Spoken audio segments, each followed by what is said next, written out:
All right, so we are going to look at policy analysis. We will understand the meaning of policy analysis. Why do we need to do it? What are the theories, the models, the approaches, and the frameworks to policy analysis?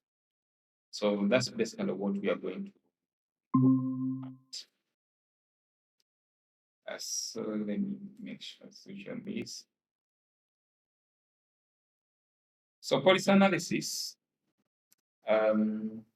is the process of examining and evaluating the design, the implementation, outcomes of a policy. So basically, when we add the word health policy analysis, we are basically very specific to health policies. But of course, we can have public policy, agricultural policy, can have different types of policies, just based on which sector you're talking about. So with the policy analysis, we are interested in understanding the interaction between the institution's interests and ideas in the policy process. So the process of policy making is quite dynamic. You have organizations interacting with one another, and then within those organizations, you also have individuals who actually propose these policies. So we want to see these institutions, these actors, what interests do they have and how do they make sure that these interests, how do they advocate for their interests in the policy making process? Okay. So that is the interest of this session. Another angle to look at policy analysis is by looking at it in a way that you have a client who wants you to do some literature review for you to come up with a suitable solution to a policy problem. Okay, so you can have, let us say, a problem of many people are not insured, or you have a problem of teenage pregnancies. So we are interested in making sure that that problem is solved as a politician or as a policymaker. So what you need to do is to conduct what we call policy analysis. Okay, so with policy analysis, you're basically carrying out an analysis to provide informed advice to a client who wants to make a decision or wants to make a policy decision about that matter. Okay, so you have to provide a recommendation, basically action, or sometimes inaction. What I need to stress here is that it is a policy not to take action. I hope you understand that. That the government can decide not to do anything about something, and that is its policy. And its policy is not to do something about a problem. So inaction is a policy. Okay, inaction is a policy. This is something that you need to know. You need to note. Okay, so policy analysis can also be looked at as a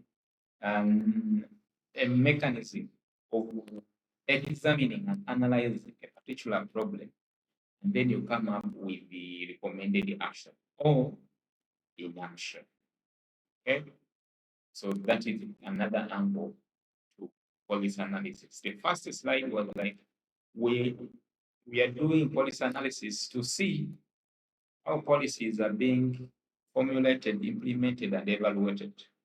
The second explanation for policy analysis is that we want to analyze a problem and then come up with the recommended course of action or come up with policy options.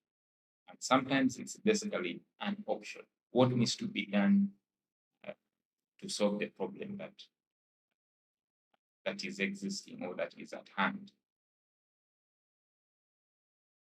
So if we take that, if we take the second definition of policy analysis, it means that you have the problem of early child marriage. So you need to write a policy document about this. So this policy document or this policy analysis document will have the problem identification section. It will have the background landscape options, then recommendation. So the parts of a policy analysis document are those ones.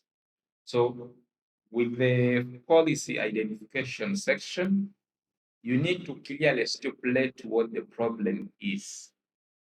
Okay, if you don't stipulate the problem clearly, you will have issues with people not understanding what problem you want to address.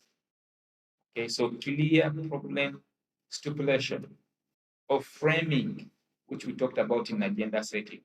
The way you frame the problem will influence whether or will affect whether the policy decision, the policy makers will pay attention to the problem or not. And then the background section looks at the factual information related to the problem. Okay, this is where you really need to paint the picture about the problem, the actual picture about the problem. Okay, what is it like? What are the figures? Okay, what are the issues at hand? Details. And then the landscape looks at the part where what are the different key stakeholders saying about the problem? What are their concerns? This is very important, and we shall look at this in the subsequent topics in stakeholder analysis. Okay, how do you conduct a stakeholder analysis? How will you know what the different stakeholders, what they are actually thinking, and how can you handle them? What techniques can you use to handle stakeholders who are against your policy? Okay, so it's very important that you provide an overview of what the different stakeholders think the problem that you are trying to address. And then the policy options, these are the ways the problem can be solved. Okay, teenage pregnancy, for example, can be solved in multiple ways. So you provided all the options there. Okay, so you provided all the options there. And then in the recommendation part, you basically choose one policy option. What should the politician do? Okay, depending on the context. So we have seen that we can do policy analysis when we have a problem that we need to solve. But we can also do policy analysis retrospectively. This is to say that when the policy was passed, what were the dynamics? Who were the actors? What were their perspectives? The actors, the institutions, the interests, all these things. We can look at a policy in a retrospective manner. When we look at it in a retrospective manner, it means that we can learn from it and then be able to design future policies in a way that may not be as tedious as the previous ones. Okay, so policy analysis is important because of that. We need to see if when they passed, let us say, the Boma Health Initiative policy by the Ministry of Health, who were the people involved? Which were the institutions involved? What were they pushing? How were they relating with the ministry officials? Okay, now if you come up with a new policy, you know the dynamics. So that's the importance of policy analysis. It allows you to understand why other policies succeeded, why others failed, and then you can use those lessons to build, to formulate policies that can be chances of succeeding than others. Okay. So who are the people who can do policy analysis? Government officials, of course, they need this a lot because um, government officials solve problems that happen to the public. So they need to look at what what are the possible solutions to the problems, then how these problems can actually be addressed through policies. And then we have organizations that brainstorm and think about problems that the society is facing and how these problems can be sorted. Those are what you call the think tanks. Okay? Think tanks. Those are uh, institutions that are involved in thinking about problems and how they can be solved. And then academicians, of course, it is very important to document some of these policy policy processes, okay, for learning purposes, also for research and building knowledge. And then for consultancy or consulting firms, they also help in policy analysis. Okay, so they also do policy analysis. Okay, so one thing that you need to note is that the way we do policy analysis is not the same. So we have frameworks, we have theories, we have models that help us to understand how you can approach of policy analysis. So in this presentation, we are going to look at 6 of these. We shall look at what they mean, their strength, and limitation, okay, for each of these. So we'll start with the rational model. This one proposes that you see policies come when people objectively think about a problem. Okay, they think about a problem and look at the possible uh, reason and possible options. Okay, what we can call empirically based solutions. Okay, solutions that are backed by evidence. Is rational. When we talk about being rational, is that there are no emotions. You think about a problem objectively. So this is the rational model of analyzing a policy. That okay, what were the logical reasons for this policy? What were the rational reasons? Which evidence did these people use to come up with this policy? Those are the questions you ask yourself when using the rational model of policy analysis. Okay. So basically, it recognizes that policies are made through a systematic process. There is a problem, you do consultations, and then get opinions on what policy options can be adopted. And then you formulate your policy, and then implement it, then evaluate it. That is it. Okay. As we shall see later on, sometimes that is not the case. Uh, these policies are not made after people thinking through the problem thoroughly. Sometimes people have emotions in debating some of these policies and formulating them. So that is the rational model. So the strength is that, of course, it is very systematic. It allows you to investigate or analyze the policy options, and it focuses a lot on efficiency and the effectiveness of achieving the desired goals. So you can use it for simulation purposes to predict what can happen. That is, if you really think that people will think about the problem rationally. Okay. But the limitation is that you see people make decisions not based on evidence, not based on objectivity, not based on logic. Sometimes people make decisions based on irrational thoughts or uh, subjectivity, or what you can term people making decisions emotionally. So those are the limitations of this model. See, it does not work always like that. There are situations where emotions take over and the decisions are made. Okay. So the second model is what you call the stages heuristic model. Okay.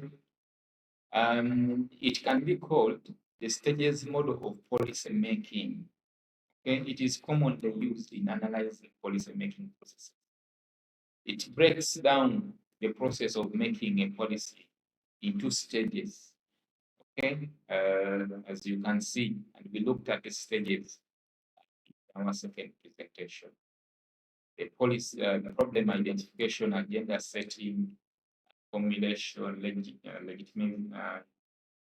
legitimization or legislation, then implementation, then evaluation. Okay, so that is basically the heuristic, the stages heuristic model policy formation. So if you're going to analyze the, the process of making, that is policy formulation, implementation and evaluation, you can use this, basically look at how did the idea come onto the agenda paper, and who were the interest people, who are the people interested in this problem, and how was the legislation or the policy formulated. Okay, and then what was the debate, legitimation, what were the ideas, what were the debating points, then how was the policy implemented and evaluated. Okay, yes, with this, of course, it is very simple, it is easy to understand, you can apply it in an organized way, so you can apply it in a variety of settings, so it is quite good to use. But again, it comes with its own limitations. In our second presentation, we noted that policy making the process of making policies is not that linear. It's not a straight line where you move from one state to the other. Yeah, no.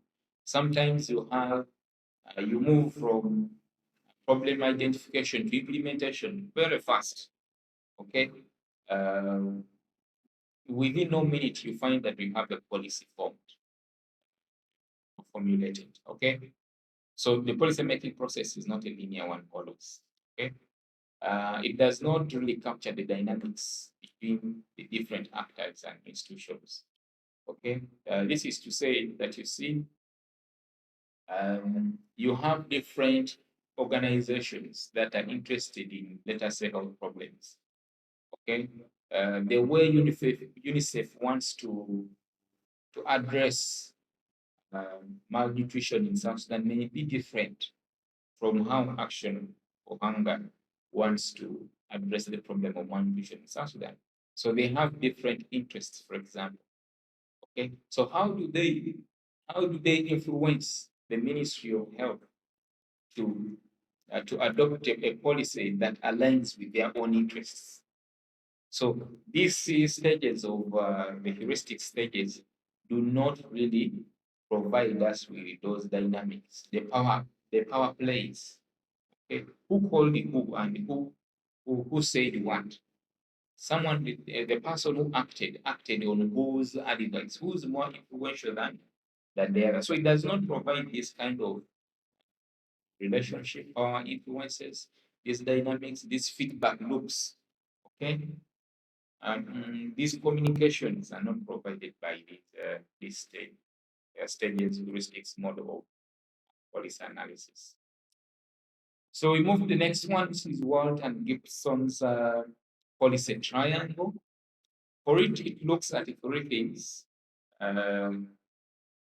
Looks at the content of the policy.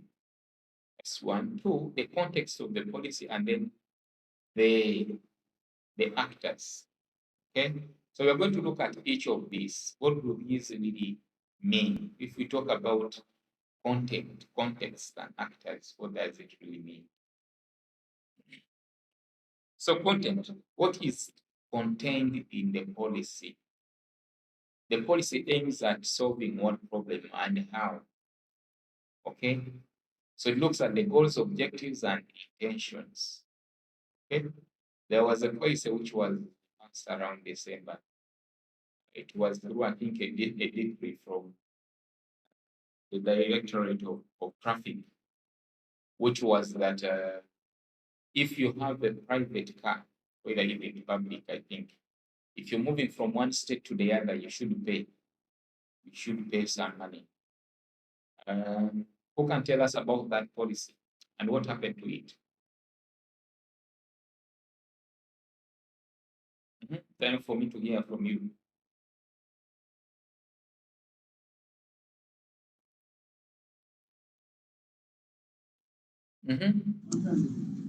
Yeah, let me try to talk about the regulation on tobacco. Tobacco.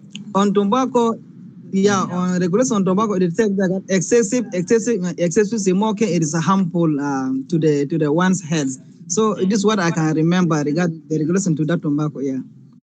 Okay. Thank you. Okay. Another person.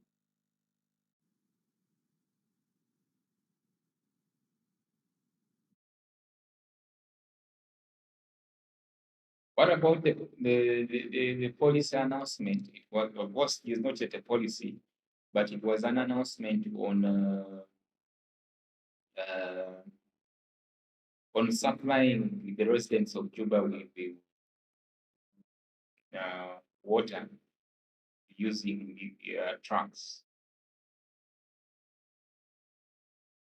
What can you say about that in terms of content? Content, policy content.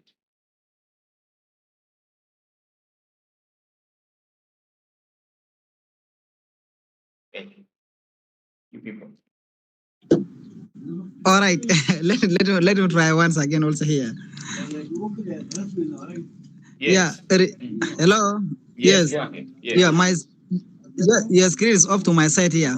So regarding the content regarding to the water tank, of course, what I've seen, water tankers are being regulated to have that sticker that be paid yearly. That is from July to from June this year to July next year. So every year, I think they have to subscribe and pay them. And they regulate that every water tank has to be paid in blue because that's the regulation to clear written that clean water tank or clean water drink that has to be indicated, and no water tanker should take a raw water from the river has to get from the tap that was being designated in all the location of Juba City Council, Juba City, and also in Juba Town. This is what I could able to say. Thank you. Exactly. So what we have basically provided is the details of the policy. So that is basically the content. So you can have a policy, you say a policy against, let us say, teenage marriages, but what are the details of this policy? That is basically what we refer to as the content, the actual information about the problem that is being solved. Okay, so that is content. So the next one are the actors. Who are the people involved in the policy process? Those are the actors. So, of course, different actors will have different interests. They have their own motives, their own interests. So you also need to take into account who are the key actors and what are their, how do they influence the policy process? How do they influence the content? Okay, so you see that actors influence the content. And then we move to the third one to form the complete triangle, the context. Okay, these are certain systemic factors. Okay, these are the prevailing situation under which the policy is made. The policy comes in when there is the interest in that problem. Okay, so what are the factors that have made people get interested in the problem? Okay, it could be situational factors, it could be economic factors, it could be cultural, structural factors, or even international factors. Okay, we have this the Sustainable Development Goals. So every country is making sure that all their policies align with what the international actors are saying. Okay, so that is context. So we can use this triangle, policy triangle, to be able to identify the factors that are likely to influence the development and implementation of a specific policy. This is to say, if you are proposing a policy, you can use the triangle to know that, okay, these will be the actors, the content of the policy are these ones, and then you also have the context, the prevailing situation under which the policy is being made. So you can basically make an evaluation of the policy proposal, okay, and then devise means to advocate for the policy change. Okay, so you can also be able to visualize the challenges and opportunities that you have in achieving positive outcomes through the policy. Okay, what you need to understand is that the three elements of the triangle interact with one another. Like I've just given you an example where the context can influence the content, and then the actors can influence the content. Okay, so you need to know that these three factors actually interact with one another, and therefore they are not independent of one another. So it is this policy triangle is actually is easy to understand. It captures the contextual issues, captures the content. It can be applied in the various health policies. It gives us a good visualization, and therefore you can easily communicate it to broad audiences and they can easily understand. Okay. The weaknesses are that it is very simplistic in nature and may not adequately address the unequal power distribution within policymakers. It still brings us back to the other issues of the power dynamics and how they influence policy making processes. Okay, so for it, it focuses a lot on the current state of the policy and does not look at historical factors that result into the policy. You see, by the time you have a policy, there could be other actors who have tried to lay down groundwork. Okay, and then at the time of policy formulation and implementation, you may see other people, yet actually the work was done by other individuals. So this framework, the policy triangle framework, forgets or does not actually look at historical considerations on policy development processes. Okay. When you look at the triangle, it portrays policy making as a linear process, but in reality, we have seen that it is not. It is highly fluid. There are a lot of changes. It is dynamic in nature. Okay. So you move the next framework, which is the network frameworks, which is basically a model that can also be used to analyze and understand, actually visualize the structure, the relationships, and the dynamics of networks, okay, across different disciplines, institutions, and actors. Okay, it is basically like saying that, you see, for me, instead of looking at the stages, looking at the triangle, no, I want to look at how um, an institution is related to the other, how they relate, how do they interact, okay? How do the influential people in these entities interact with one another? What are their social relations? Okay, these are very, very important in policy making. Okay, one example I can provide you is if you read the history of how the transition from comprehensive primary health care to selective primary health care Selective primary healthcare was advocated for by many. UNICEF was advocating for it through the copy, the one I explained in global health. And then, of course, WHO initially was the proponent of comprehensive primary health care. Now, WHO later joined the crusade for selective primary health care. But the people who are heading the vital organs of UNICEF, the WHO, were actually having relations. They knew one another. Okay? It's like you go to an organization when you know the boss. Okay? It is very easy to convince the person you know than the person who you don't know. Okay? So this is basically the model that you see. Policies also have that dimension where different actors have different relations with with, with different institutions, and therefore that network helps in propelling policies ahead. Okay, so we have different examples of these network frameworks. The first one is the structural framework, which focuses on mapping and analyzing the patterns of connections and relationships within a network. Under this, we have the social network analysis and then the action network theory. And then the second one is the governance framework. This one looks at how networks are governed and managed, the decision-making processes, the power dynamics, and conflict resolution mechanisms. Then the examples look at network governance theory, collaborative governance. Okay.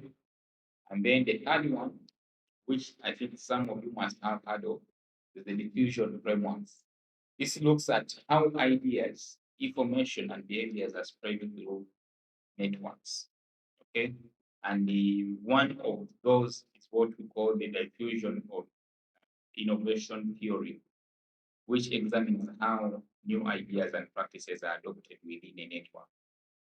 And then the social contagion theory, which examines how behaviors and attitudes can spread through social networks.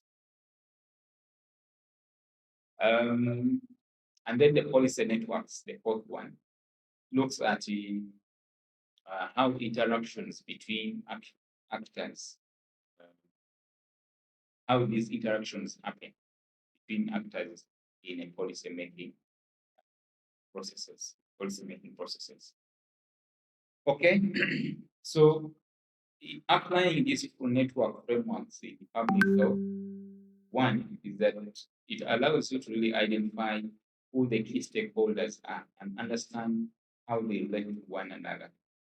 Okay, sometimes it is often better to know the person who is related to, let us say, the big man in an organization. So if you use that big person, it means you might find it easier to convince the other party. Okay, so stakeholders are very, very important.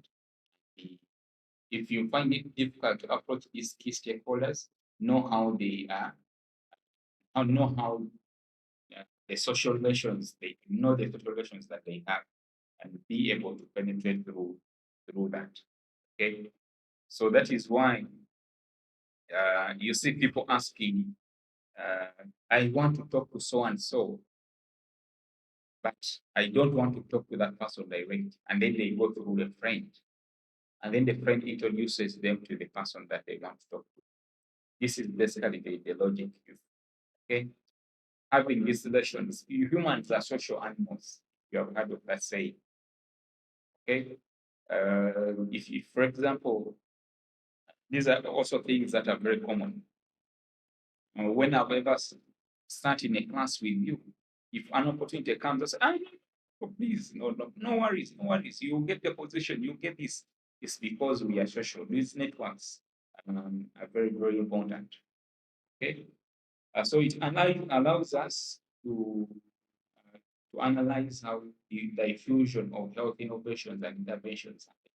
If you introduce a new idea, a new way of addressing a problem, um, the adaptation, the way these new ideas or new innovations will be adopted will actually be different. Okay, we have those who will easily adopt, and then we have those who will adopt these concepts late. Okay, so you need to know how a new idea can spread through the community. It's just like what we have at the moment with our online programs. When we started, very few people were actually enrolling with us, but with time, the numbers come. You get it. So every time you have a new idea, you have very few people joining you at the first time, and then as the time goes on, people increase in number gradually. So that's what we call diffusion of innovation. Okay, so it helps us to analyze and evaluate the effectiveness of collaborative governance initiatives in health systems. Also helps us to understand the power dynamics and decision-making processes in health policy. And this also explains to us, and I need you to note it, that sometimes the person who makes the decision is not the one who is seated in the office.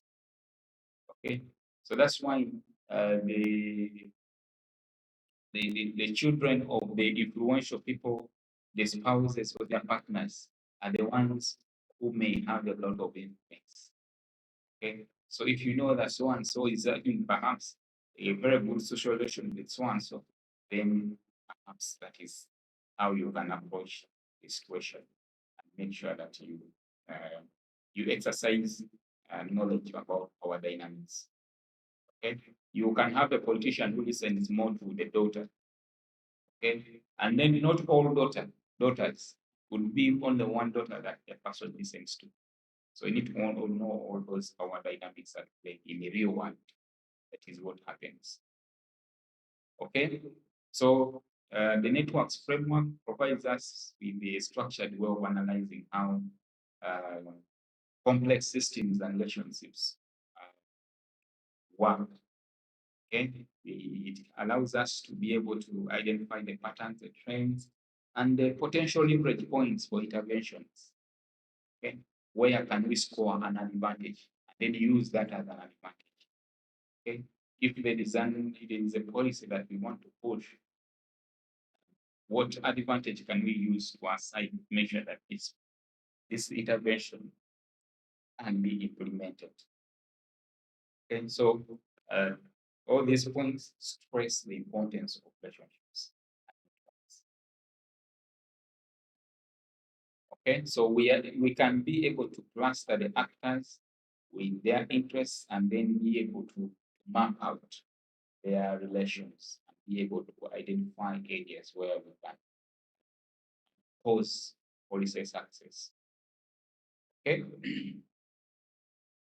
The challenge is that with this framework, it is very good in being descriptive. It may not explain how these relationships actually are very, very, very meaningful or provide how they provide value. Okay, so it may not really work in different contexts, especially in Western centric perspectives. Okay, so it has its own limitations. So let's look the other at the multiple streams theory. This is another highly used or widely used framework of understanding how policies are made. We looked at this framework in our policy making lecture. So with this, it stimulates that there are three streams, which I want to prefer them as three P's. there should be a problem. There should be a policy to address the problem, and then the politicians should be ready. So you can see that all those are P's. So what is the multiple streams theory talks about is that, you see, sometimes you can have a problem, but you don't have a solution to it. Therefore, you will not have a policy. The politicians will not be ready to handle that problem. Okay? And then you can have the politicians ready to solve the problem. You have the politicians ready, and then, but the problem is not well structured for the politicians to actually get the actual solution to the problem. So basically, what this theory says is that the three P's or the three streams should have a point where they meet, and where they meet, that is when the policy will be formed or be formulated and implemented. Okay, so the problem, it still comes back to what we discussed earlier on. Problem identification and how you frame it is very important. And then you got the next stream, which is policy, which is basically the solution to the problem. If the solution is feasible and be implemented, and the context is okay, then you have good chances. And if the politicians are ready, then the policy will be made. So that's the multiple streams theory. Okay, so that opportunity where the three streams converge at any specific time, that is what we call the window of opportunity. So the politicians are ready to solve the problem, the solution is available, and the problem has been existing. Have the three streams converging, that is the window of opportunity, windows of opportunity. So you will have a policy to be asked. It is very simple and it is easy to understand. It highlights that, you see, problems cannot be solved at any moment they are identified. No. You can continue to have the problem until the politicians are ready and there is a solution to that problem. So it highlights the importance of time in policy making. But also we have what we call policy entrepreneurs, the ones that we shall look at later in the next subsequent model. Is that, you see, there are people who specialize in providing policies to problems. Okay, so this multiple streams actually acknowledges that policy entrepreneurs also very important in policy formulation. Okay, so you can apply it in a number of policy areas.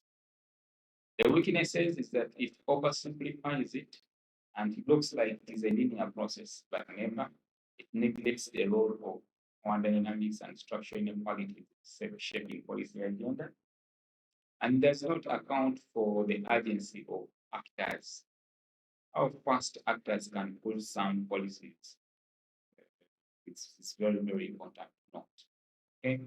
And it may not really apply to all policy contexts, especially if you have a strong top-down governance where policies come from top. Okay. Then we have what we call the punctuated equilibrium theory, which is that policy processes in most areas experience long periods of stasis where there is no change. Okay, where there is no change. You want a policy on this, but none of the politicians are moving to make sure that that policy actually is there.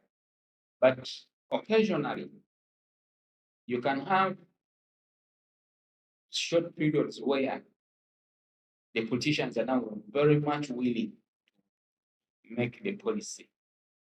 Okay, look at it in this way, that sometimes if you have actors who are not very strong in pushing for policy.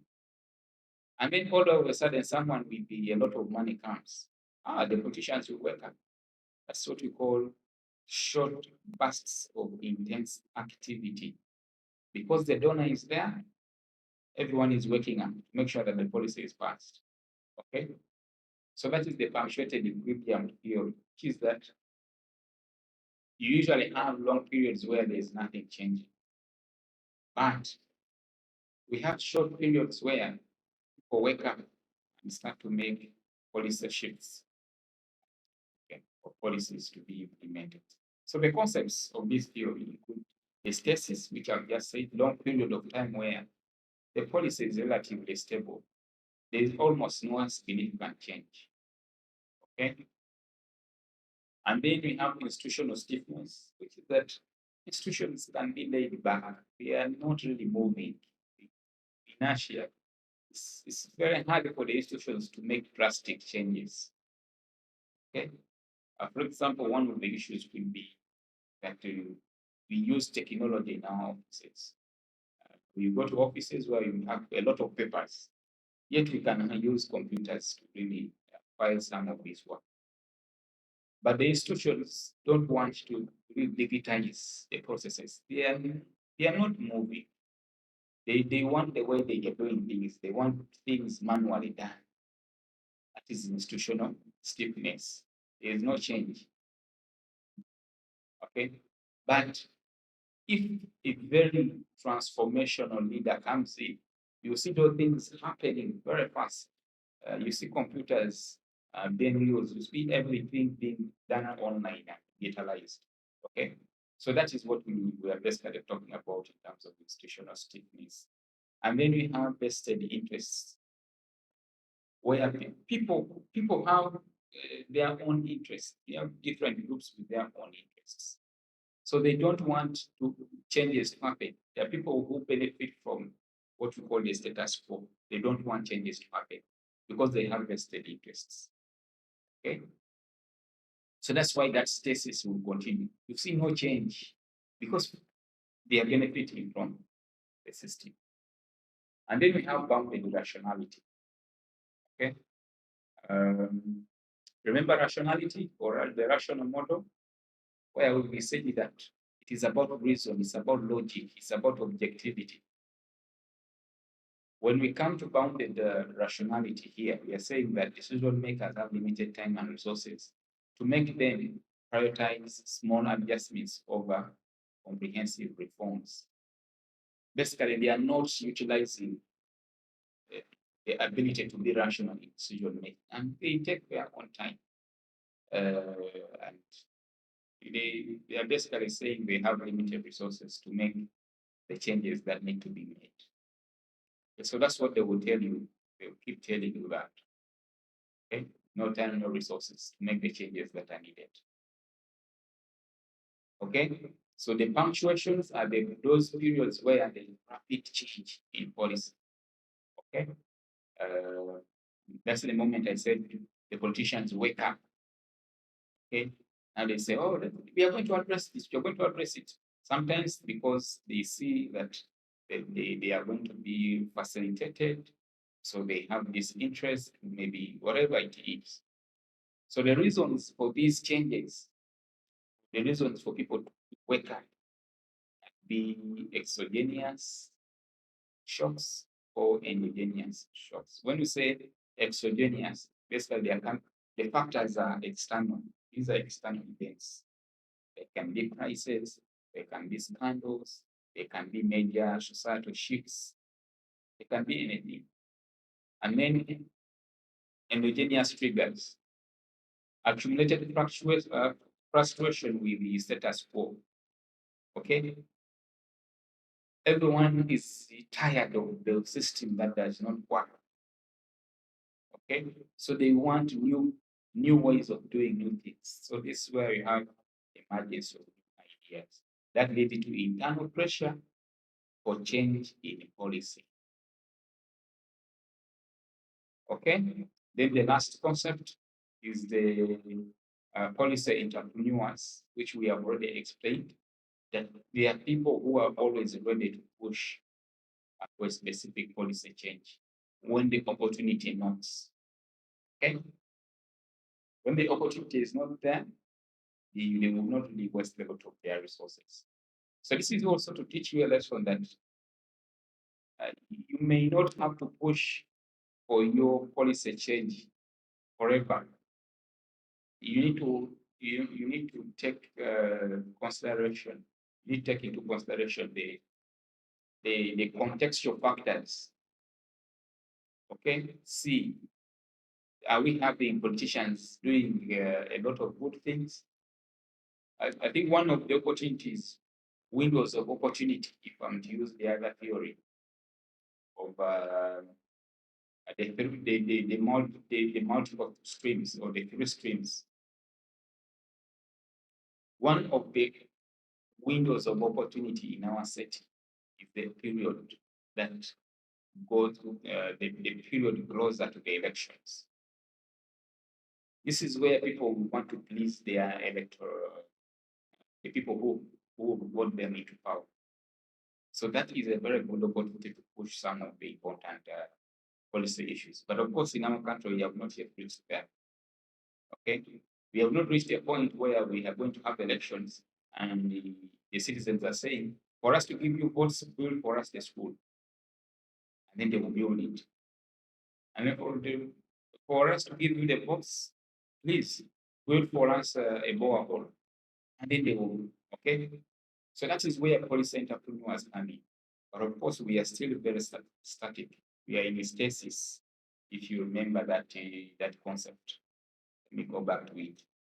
Stasis, the first concept, which is that we are staying in a period where there is relatively no change, relatively stable, not a lot of changes are already happening. Okay. So that is policy entrepreneurs. And then, of course, it gives us another way of looking at the policy change. It highlights the importance of shifts and external factors compared to broadly optimistic approach of multiple stream theory. It emphasizes the role of external factors in contributing to policy, influencing the policy agenda. It's also it identifies the important role played by the policy entrepreneurs. The weakness is that, yes, it acknowledges the long periods of stasis, but it might undermine the cumulative impact of small gradual adjustments in policy, in shaping policy outcomes. This is related to the other point that we said that for you to see a policy change at a given moment, you may forget the other factors that could have contributed to the current policy change. So you really need to look at it. If you're going to look to do policy analysis, you don't need to forget that factor that you see. You can have factors, historical factors that have shaped particular policies. So you don't need to forget that. Okay, it focuses on certain shifts and entrepreneurs, which might overlook the ongoing work of diverse stakeholders and advocacy groups. Okay, never forget that what we call the interest groups. As for you, you're pushing for a given direction, and this theory is looking at you, it forgets to look at other key stakeholders that would have played a significant role in changing policy. Okay. So let's look at this very fast. You can get data for policy analysis from different social media platforms. You can see how the idea has been building up on social media. Social media is very important in when you're conducting policy analysis. It's a very good source of information. Okay, you can see how the debating was, how the policy was received by the public, what was the public reaction to the policy. So social media is very, very, very important in policy analysis. So you can also use the data from, of course, I would say social media, which is part of the internet. And then the key people who are involved in the policy, you can talk to them, and then you understand the dynamics, what really happened in the policy formation. And then different policy documents. Okay? By the time you come up with the policy, you have different drafts. So these drafts will give you what were the initial ideas, how did these ideas change over time, and how did the final version, how is the final version look like? How is it looking like? And how did they arrive at this final version? So this could also be very, very vital. Okay. So you can get these policy documents from a number of resources. You can check social media. Some books are written about policies. Uh, you can find a lot of books written, for example, on affordable health care or what we call Obamacare. You can have a lot of books on that. A lot of newspapers, press releases, university journals can provide a very useful information to understand how policies were formed. Okay, so that is that. Unless you have questions.